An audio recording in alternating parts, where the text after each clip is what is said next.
J'invite les 3 orateurs de passer avec nous parce qu'on va ouvrir le bal des questions. Je pense que... Les 3 orateurs?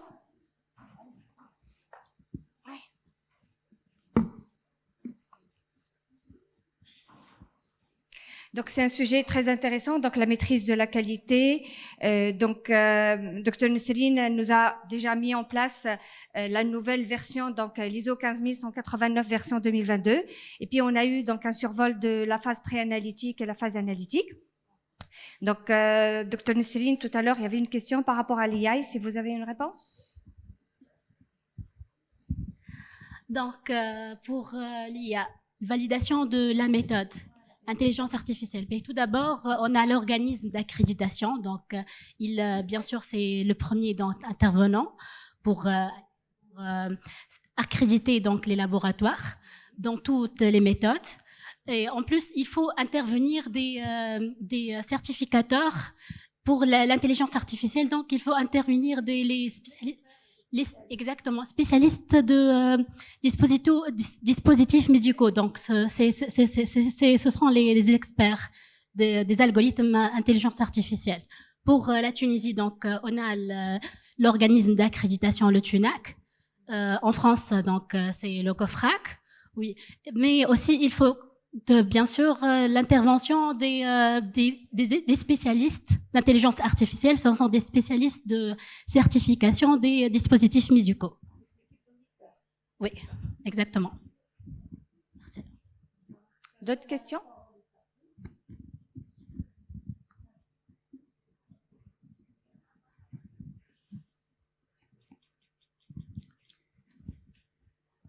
Bonjour à tout le monde. Pour le préanalytique de M. Mokhtar, vous avez dit qu'il y a 70% des erreurs qui arrivent. Je vous demande, est-ce qu'il y a des actions correctives? Est-ce que vous avez procédé à faire des corrections pour ne pas avoir ces erreurs? Parce que chaque fois qu'on a un exposé comme ça, on parle toujours de la phase préanalytique, toujours. C'est normal, c'est la phase préanalytique, c'est le plus important dans toute la qualité. C'est parce que c'est le début, c'est la clé pour avoir la qualité. Donc, comme Madame Nesrine, donc pas de problème. Avec Monsieur Khalil, bien sûr, contrôle de qualité interne, c'est très important. Et ainsi, le contrôle de qualité externe est plus important parce que pour voir le travail que vous avez fait. Mais pour le cas, vous avez dit, Monsieur Abdelghani, de 70% des erreurs, c'est-à-dire que, donc, il y a un problème. Il y a un problème qui est très sérieux. Est-ce que vous avez cherché ou bien vous avez fait des actions correctives à ce problème? Moi, je pense qu'il faut voir, il y a des intervenants externes, hors de laboratoire, qui interviennent sans les savoir, ou bien on doit s'adresser à eux. Surtout les gens qui prélèvent, les gens qui prescrivent, les gens, comme j'ai dit ce matin, professeur Moussine. Donc, il ne faut pas oublier l'infirmier et le clinicien. Il faut avoir une collaboration avec les cliniciens. C'est tout. Vous parlez de préanalytique. Donc, il y a le prélèvement, les renseignements cliniques, la prescription de la date, naissance et tout ça, à l'heure de prélèvement. Est-ce que ça, parce que ces sujets de qualité, ça fait des années qu'on parle de ça. C'est toujours la même chose qui se répète. Toujours, il y a un problème de préanalytique. Et ce n'est pas une correction. Merci. Merci, Selhaj, pour cette pertinente question. Nous avons déjà vu dans la présentation, c'est ça le but de la présentation, c'est d'instaurer un système pour la gestion des non-conformités et les maîtriser. Donc, il passe par l'implication des personnels et l'engagement de la direction. Et on a mis à la fin de la présentation, il y a les non-conformités rencontrées et les actions correctives. Donc, il est déjà fait dans la présentation. Deuxième point, c'est qu'on instaure un système pour le suivi des non-conformités.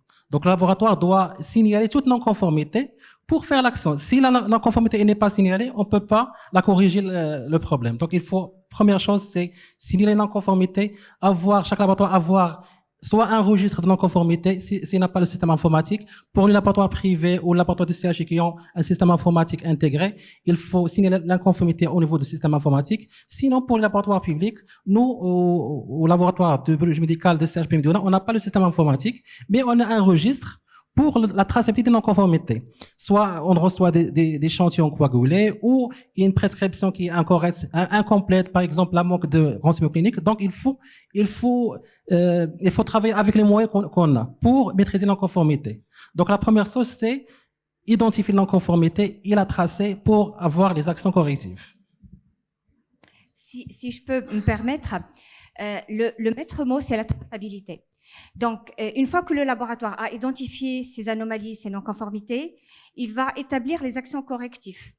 Et tout ça doit être tracé dans un document qu'on appellera le manuel de prélèvement. Et c'est ce manuel qui partira à partir des erreurs qui ont été détectées, qui va être présent au niveau du laboratoire et au niveau de tous les prescripteurs. Il va falloir former tous les prescripteurs par rapport à ce manuel. Donc, ce manuel doit être le plus exhaustif possible. Et après, à partir de ce manuel, il va falloir partir pour habiliter chaque personne. Le préleveur doit être habilité. Le technicien doit être habilité par rapport au son secteur. Et si on arrive à respecter tout ça, on va abaisser les 70% d'erreurs. Ça, c'est pour le secteur interne. Ça veut dire que quand le laboratoire, il a dans son territoire, sur son site, les prélèvements. Reste le problème des prélèvements externes, mais pareil, ça peut être maîtrisé par ce fameux manuel de prélèvement. Il doit être le plus exhaustif possible et il faut établir des contrats entre le laboratoire et l'organisme avec lequel on travaille. Et ils vont signer sur un document, qu'ils ont lu le document, qu'ils vont le respecter. Et à ce moment-là, et après faire des réunions périodiques pour pouvoir diminuer ces anomalies-là. Et c'est gérable. Merci. J'ai une question par rapport à la phase préanalytique tout à l'heure. Par rapport aux anomalies, aux non-conformités, vous avez cité que le fait de ne pas avoir une RAI en pré-op, vous l'avez classé en non-conformité majeure. Vous vous êtes basé sur quoi pour classer les non-conformités? Parce que la majeure, c'est quand on n'a pas la moyen d'intervenir. Est-ce que le fait ne pas avoir une RAI en préopératoire au Maroc est classé comme majeur? L'erreur majeure pour cet exemple de la RAI, c'est l'impact de ne pas avoir la RAI sur le patient, qui est déjà en bloc opératoire. C'est une urgence majeure, parce que le patient, il est dans le bloc opératoire, il attend la RAI pour la transfusion sanguine, donc si on retarde l'analyse de RAI, donc il risque d'être pas transfusé, il risque d'être décédé. C'est ça c'est une non-conformité majeure. C'est l'impact de cette non-conformité au patient, parce que le but de la norme, de la nouvelle norme, c'est la sécurité des patients. C'est ça le but principal. Juste une question. Peut-être que ça dépend de votre législation. Est-ce que la RAI, elle est obligatoire avant toute transfusion au Maroc? Est-ce que c'est le cross-match ou c'est la RAI qui est obligatoire? Non, c'est RAI, c'est la RAI qui est obligatoire? C'est surtout pour les patients pour les transfuser. Il est obligatoire. RAI et cross-match ou RAI seul? La RAI et cross-match, les deux. Parce qu'une RAI... Le cross-match est obligatoire pour tous les patients en vue de transfusion. On ajoute RAI c'est surtout pour les patients pour les transfuser. Et les patients à risque. Là, c'est ma casquette d'immunohémato et de spécialiste en transfusion, parce que avoir une RAI négative, d'accord, ça ne garantit pas que la transfusion va se passer correctement, parce qu'il y a l'historique des anticorps. Quelqu'un peut avoir un anticorps à l'âge de 4 ans. Après, s'il va être opéré à l'âge de 60 ans, si on fait une RAI, elle sera négative, mais elle sera faussement négative. Donc, ça me gêne le fait de la passer en non-conformité majeure, parce que je peux faire la RAI, elle sera négative, et quand même, je vais avoir un risque par rapport au patient. Donc peut-être rediscuter ça, sauf si vous avez le système informatique pour garder la traçabilité des RAI à vie et partout sur les différents sites. À ce moment-là, vous pouvez la classer en majeure. Oui. Sinon, c'est difficile parce qu'elle va être bloquante. Et avoir une non-conformité majeure, ça veut dire qu'un jour, si vous avez une audition, les auditeurs, ils vont être très stricts par rapport à ça. Excusez-moi, juste un petit éclaircissement, professeur Sonia Mhjoub. Donc, ce qui est normalement dans la législation, c'est le contrôle ultime au lit de malade. C'est la carte pré-transfusionnelle. Ça, c'est pour la BO. Oui. On est d'accord. Mais par rapport aux autres anticorps. La RAI n'est pas indiquée dans la législation, c'est seulement dans les cas polytransfusés. Super. Donc, c'est difficile de la classer en majeur. Vaut mieux la classer en mineur. D'autres questions?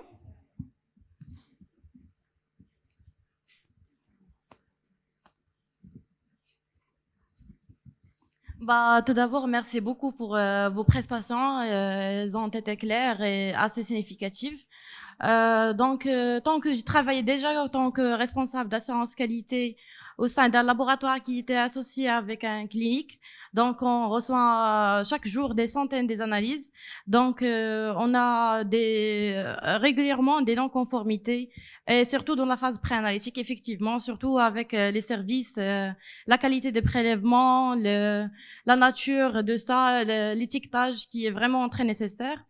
Donc, ma question surtout, c'est dans la façon de communiquer les non-conformités avec le personnel. Parfois, c'est comme vous donnez des ordres ou vous trouvez pas mal de fois des problèmes avec le contact avec le personnel et tout ça. Donc, c'est quoi la meilleure méthode et la façon de communication avec le personnel par rapport à ces non-conformités, des réunions ou bien des emails, surtout que la satisfaction des patients est notre but essentiel. Merci. Merci pour cette question. Donc, la meilleure méthode pour la communication de la conformité au sein du laboratoire, pour l'équipe de laboratoire, s'il y a un système informatique, c'est le système informatique.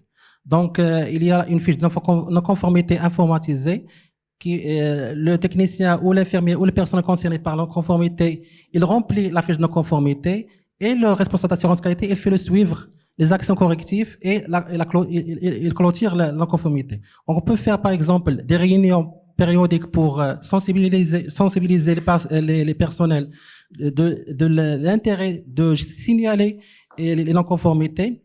Et par exemple, on peut mettre les actions correctives, par exemple, la formation des personnels, l'habiliter les personnels, soit infirmiers, soit des techniciens des non-conformités qu'on a rencontrées dans le laboratoire. Le problème, c'est que la phase préanalytique est une phase très complexe. On vit qu'il y a d'autres intervenants extérieurs. C'est ça le problème. On peut maîtriser l'intérieur, mais le problème, c'est les services extérieurs. Comme dans votre cas, il y a des cliniques privées qui vont acheminer les prélèvements. Donc, il faut les communiquer. La meilleure méthode, c'est le manuel de prélèvement qui est dans toutes les constrictions nécessaires pour un meilleur prélèvement et pour avoir une meilleure analyse, meilleur résultat des analyses médicales. Donc, c'est la meilleure méthode, c'est avoir un manuel de prélèvement et le partager avec tous les intervenants, soit à l'intérieur, soit à l'extérieur. D'accord, merci. Excusez-moi, j'ai une intervention par rapport à ça. Il faut instaurer la culture du non-blâme. D'accord? Il faut pas pointer du doigt les personnes en relation directe avec la non-conformité. Parce que quand on fait une analyse de la non-conformité, on analyse le système. D'accord? Il faut savoir, déjà, la déclaration des événements indésirables, parfois, il est anonyme. Mais c'est vrai qu'après, quand on fait une analyse, on va avoir tout l'historique de la non-conformité. Mais surtout partir sur la culture de non-blâme. D'accord? Il ne faut pas pointer du doigt les personnes en relation directe avec la non-conformité. Voilà. C'est dépersonnalisé. Oui, c'est pas la personne qui est visée. Le système. Voilà, c'est pas la personne qui est visée. C'est pas X ou Y qui a fait la faute. C'est quoi l'erreur? C'est à quel moment on a failli à notre système et comment améliorer. Sinon, il y aura pas de déclaration, il y aura pas d'amélioration.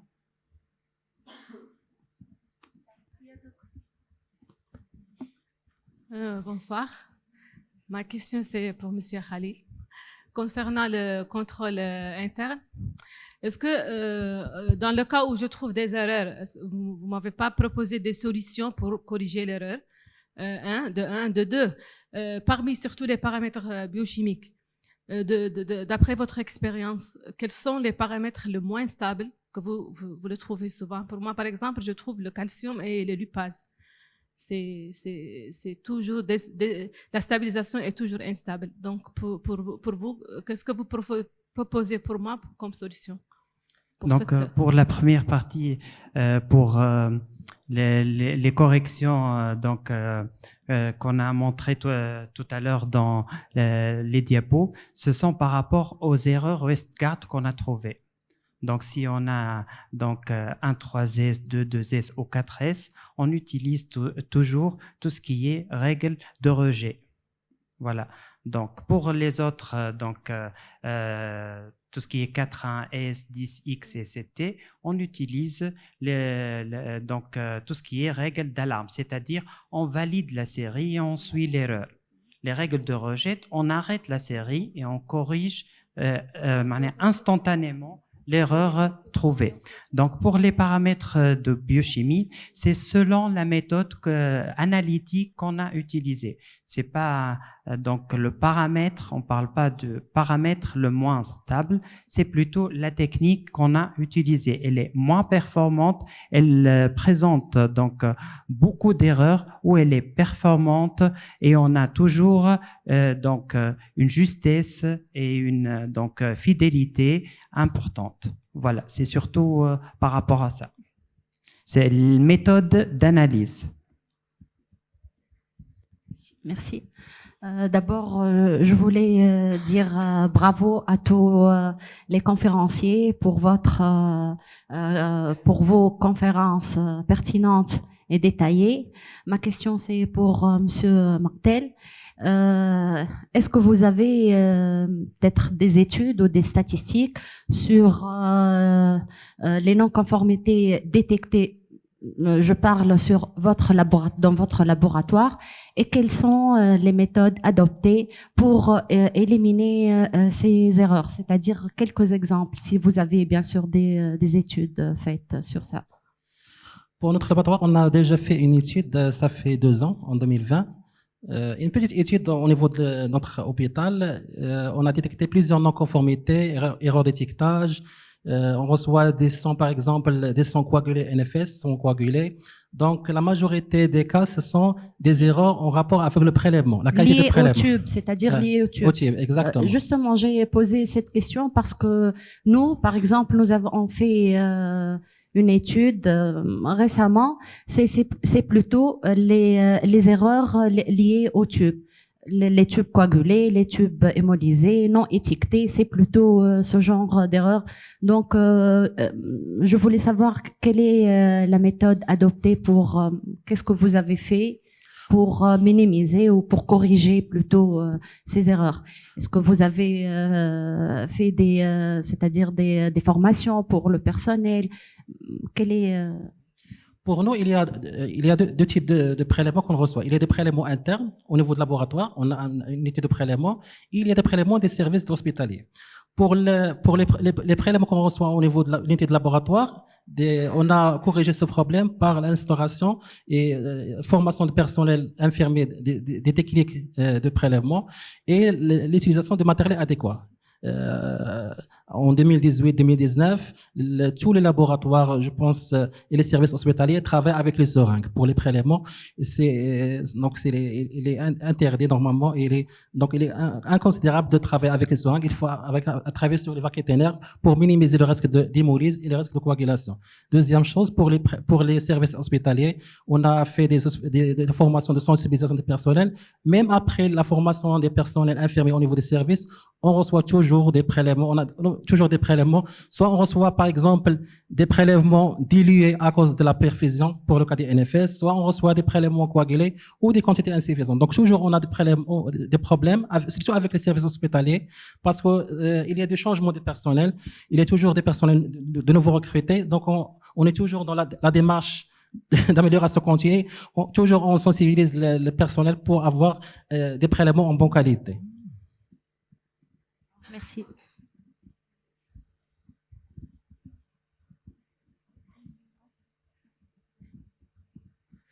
Donc, salut. Donc, premièrement, je vais remercier sincèrement les 3 orateurs. Vraiment, je suis aujourd'hui trop satisfait pour les 3 sujets. J'ai un commentaire seulement pour être résolu carrément donc les non-conformités ou bien les erreurs donc établies surtout dans la phase préanalytique. Donc juste vous prendre vos avis. Est-ce qu'il y a on démarre en premier lieu par la certification sur la norme ISO 9001 pour être au clair dans le cas de processus et le processus de travail et les procédures bien sûr pour visualiser le trajet pré-analytique, analytique, post-analytique, et on passe à l'accréditation. Est-ce que vous voyez la certification en premier lieu et l'accréditation en deuxième lieu? Comme ça, on éclaircit beaucoup d'anomalies, beaucoup d'erreurs avons mis en place la norme 15189, version 2022.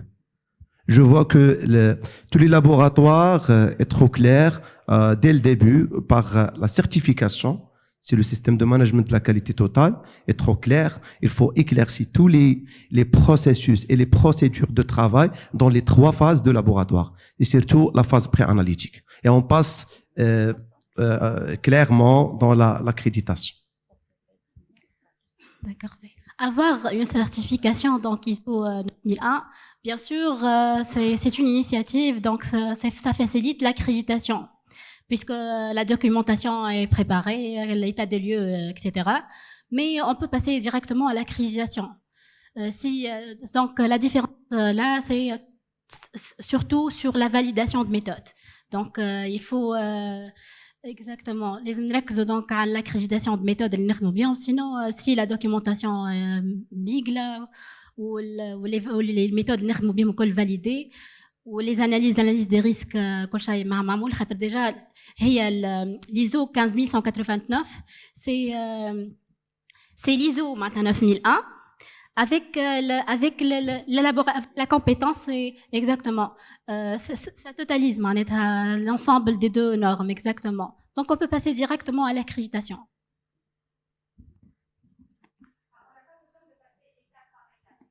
Parce que pour faciliter, oui, c'est une façon de voir, mais parce que certains laboratoires qui se sont fait accréditer en 9000, quand ils ont essayé de passer à 15000, ils ont eu beaucoup d'anomalies et beaucoup d'écarts, parce que c'est pas vraiment le même esprit. À moins de travailler sur l'ISO 9001, la nouvelle version, parce qu'il y a eu du changement entre les 2 versions.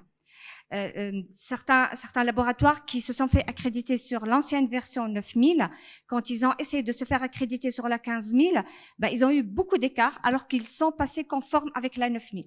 Donc après, les changements sont très difficiles par rapport à l'équipe du personnel, de les faire en fait réorienter par rapport à certaines réglementations et certaines orientations. Donc autant du moment que la 15000 s'est adaptée aux nouvelles versions, autant travailler dessus directement. C'est vrai que il y a la culture d'aller étape par étape, mais c'est pas vraiment ça, parce que la première partie de l'ISO 9000 c'est la managériale, et puis la deuxième partie c'est la technique, et que tout technicien au laboratoire il la maîtrise, donc avec ses contrôles internes et externes, ça va de soi. Donc du coup, pourquoi essayer de fragmenter? Et surtout qu'avec la nouvelle version, c'est allégé, on peut choisir les portées. On n'est pas obligé de voir large. On peut choisir une seule portée, 1 ou 2 paramètres, maîtriser le système. Une fois que c'est acquis, on peut passer sur 2, 3 autres paramètres et tous les 2 ans, lors du renouvellement, lors des visites donc de contrôle, on peut augmenter la portée. Mais essayez de ne pas diviser les certifications puisque c'est pas les mêmes personnes et ils n'ont pas la même formation de base. Donc ils peuvent induire en erreur parfois. Bon. Une dernière question avant de partir à la pause café. Elle a demandé la parole. Donc, je vous remercie d'abord pour votre présentation qui était riche et importante. J'ai 2 à 3 questions pour professeur Khalid. Donc, je vous remercie. Khalid. 2 à 3, c'est très bref. Oui, c'est très bref. Donc, pour tout ce qui est fidélité, productivité, rentabilité, ça entre dans tout le système de validation d'une méthode d'analyse. D'accord? Vous avez dit que le CV%, c'est 3%. L'écart. On calcule l'écart à travers le CV. D'accord. Vous avez mentionné que le CV, c'est 3%. Est-ce qu'on peut aller jusqu'au CV 5%? Parce que, à ma connaissance, c'est 5%. D'une part, est-ce que la méthode de validation, ou bien la validation d'une... Oui. Pour enchaîner avec vous, oui. Le CV, c'est pas 3% pour tous les paramètres. Oui. On parle là de la société savante qu'on a utilisée pour comparer notre CV par rapport à cette société. Par exemple, pour la SFBC, par exemple, pour le paramètre, je dis n'importe quoi, chlore, potassium, ils nous disent de ne pas dépasser 3%. Donc, si notre CV est inférieur à 3%, nous sommes donc fidèles. Notre méthode, elle est fidèle. Par exemple, le RECOS, il peut prendre le 5%. C'est pas... le maximum, Le maximum, c'est 5%. Donc, ça diffère selon le paramètre et la société savante qu'on a utilisée pour comparer nos CV. Donc, il peut aller plus que 5%. Oui, bien sûr. D'accord. Par rapport à la société savante. D'accord. Donc, ma deuxième question, c'est le CQ, le contrôle qualité interne et le contrôle qualité externe. Vu le coût que le contrôle qualité interne est très élevé par rapport à nos laboratoires étatiques, le coût. Est-ce qu'on peut seulement se satisfaire du contrôle qualité externe? Et merci beaucoup. Interne, Non, c'est le contraire, parce que le contrôle qualité externe, il est assuré chez nous au Maroc par un établissement étatique renommé. D'accord, c'est gratuit. Donc, pour la question, le laboratoire d'analyse médicale ne peut pas dire que ses résultats et les résultats d'analyse, ils sont fiables si il a les deux contrôles. Le laboratoire, donc, quand il valide ses résultats, avec le contrôle interne seulement, il ne peut pas clarifier ou dire mes résultats sont fiables. C'est faux. S'il passe le contrôle externe d'un organisme, je ne sais pas, au Maroc, il ne peut pas dire que mes résultats sont fiables. Pour valider une méthode d'analyse, on a besoin de la fidélité, la justesse et l'exactitude. Donc, du contrôle interne de qualité et de l'évaluation externe de qualité. Si le contrôle interne de la qualité est cher, je vous donne donc une astuce. Quand vous avez l'appel d'offres de nouvelles machines, donc de biochimie ou d'hémostase n'importe quelle, il faut mentionner dans le cahier de charge un certain nombre de contrôles internes de qualité par le fournisseur, donc, et tu peux donc demander aussi dans le cahier de charge l'évaluation externe de qualité par un autre organisme. Donc, comme ça, l'hôpital, quand il va acheter l'automate, il achète avec lui non seulement le réactif et les consommables, il achète avec lui le contrôle interne et l'évaluation externe. Donc, le tout est donc mentionné dans l'expertise technique du cahier de charge du nouvel automate. En Tunisie, c'est tous les 4 à 5 ans. Je ne sais pas, au Maroc, c'est les appels d'offres après un certain nombre d'années. Donc, c'est facile. Et l'hôpital va acheter, il ne va pas dire, le directeur de l'hôpital, que telle chose est chère et telle chose est chère. Voilà. Merci, madame. Merci à vous. Merci. Bon. Je vous remercie pour vos présentations. Donc, je reviens trop vite sur la question de transfusion. Suite à une demande d'urgence vitale, donc on a le groupage et la RAI, d'accord. Mais suite à une urgence vitale pour un patient qui est connu, par exemple polytransfusé, donc on ajoute le phénotypage élargi, d'accord. Mais à froid, c'est pour les polytransfusés, c'est groupage, phénotypage élargi, RAI, et ça peut atteindre même le test de compatibilité. D'accord. Donc là, c'est pour... On en discute pendant la pause, je suis pas tout à fait d'accord. Alors, je vous invite à la pause café. Merci à l'audience et bravo par rapport à votre persévérance.